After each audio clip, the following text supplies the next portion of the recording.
छठ पूजा सनातन धर्म का सबसे कठिन व्रत, जिसे अब केवल बिहार में ही नहीं पूरे संसार में बड़े धूमधाम से मनाया जाता है। तो आइए जानते हैं क्यों मनाया जाता है ये व्रत, कहाँ से शुरू हुआ था ये और आखिर कौन है छठी मैया। सनातन धर्म में छठी मैया को ब्रह्मा जी की मानस पुत्री माना गया है। मानस पुत्री यानी वो बेटी जिसके जन्म में शरीर की कोई भूमिका ना हो, मन से मन मिले, तरंगे टकराईं और संतान का जन्म हो गया। ये भगवान सूर्यदेव की बहन है। छठ पूजा की शुरुआत त्रेता युग में ही हुई थी, जब भगवान श्री राम रावण का वध करके अयोध्या लौटे थे और अपने सर से ब्राह्मण हत्या का पाप हटाने के लिए राज्य सूर्य यज्ञ करने का फैसला किया।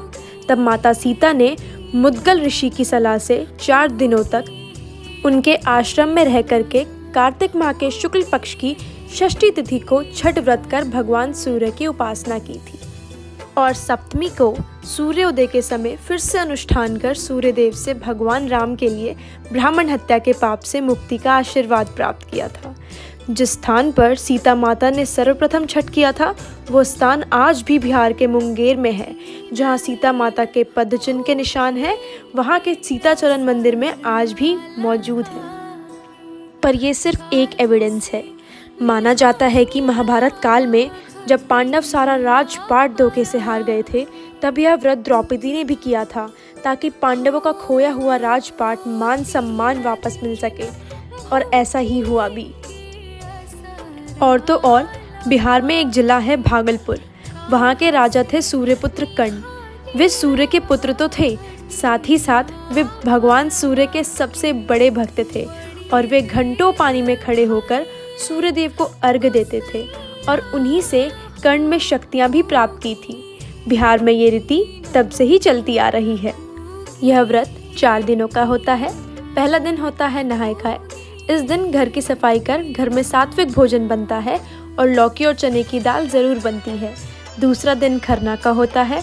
इस दिन सुबह से शाम तक निर्जला उपवास करते हैं।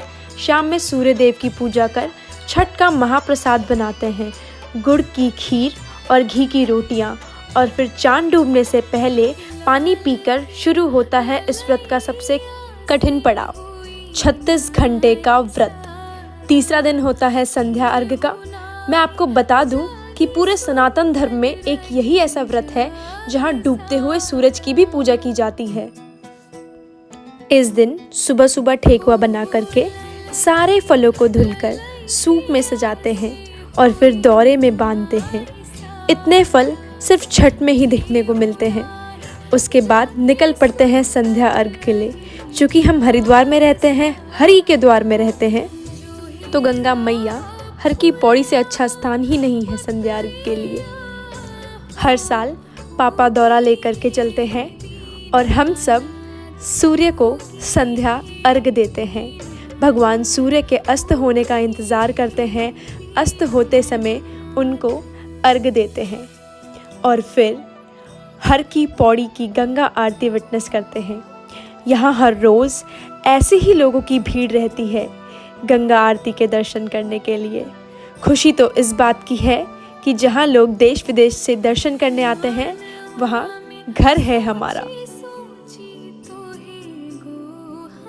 उषा अर्घ्य इस व्रत का अंतिम दिन होता है। इस दिन हम लोगों को सुबह 3 बजे घाट पे पहुँचना होता है, नहीं तो जगह नहीं मिलती।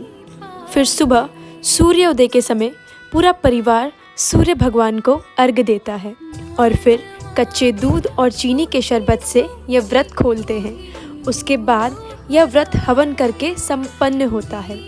आखिर में सबको छठ का प्रसाद बांटते हैं, क्योंकि यही एक ऐसा पर्व है जहाँ दुश्मन भी दोस्त बन जाते हैं और यह हम सब हैं। इसके बाद हम सब अपने घर के लिए रवाना हो जाते हैं।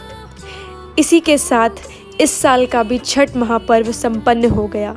अब फिर से 1 साल का है इंतज़ार। अगर आपको ये वीडियो पसंद आया हो तो शेयर करें सभी बिहारी फ्रेंड्स को। जय छठी मैया।